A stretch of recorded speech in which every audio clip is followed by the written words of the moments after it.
we're talking about the uniformity of the poetry. Well, that's because you haven't seen, the 10 or 12 notebooks of poetry that I did before I wrote my first great poem. I'm talking just about the poems that became great, that basically are the stuff that William Glass had put in that PDF.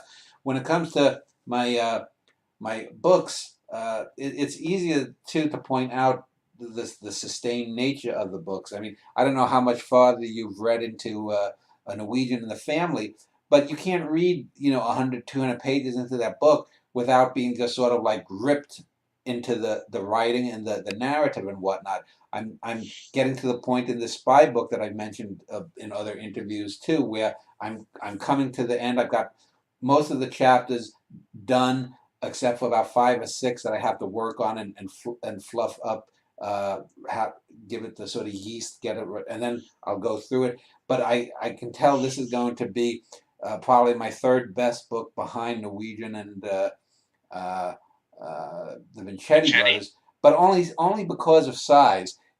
If you were to take any, say, 300,000 words, this is right now at about 261,000 words. If I were to take any 250,000 word segment from a Norwegian in the family or from the Vincetti brothers, this book as a whole is equal to, or maybe even a little bit better than any 250,000 segment from those books. It's just you can't diminish the fact that let's say if I wrote a 100,000 word book that I rank as 99.8 or 99.9 on a 100 scale, it can't be as great a book, though, say, as a 2 million word book that maybe only is a 97 overall, because you can't diminish the import of the sustained nature. Endurance, whether it's in sports, an endurance record in sports versus, say, hitting a ball 500 feet, baseball 500 feet, which is impressive in a different way, that you have to account for some of those things.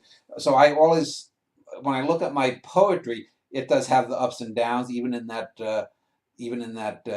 document that William scanned in. But instead of being like an earthly terrestrial mountain range where you're getting peaks and valleys, it's more like sort of Olympus Mons, Mount Olympus on Mars, in which that's a mountain that's 2 times as high above the surface level of Mars as, say, Everest is at its point. The difference is Venus Mons, as a mountain, it's almost like a big lump if you've ever seen it on Mars. It doesn't stick up like a mountain with a peak. It's sort of like a big pimple. And so you once you get up, I think it's something like 70,000 feet above the surface of Mars. Once you get up to about 65, 66,000 feet, the top peak of it is like the size of Texas or something. It's that big.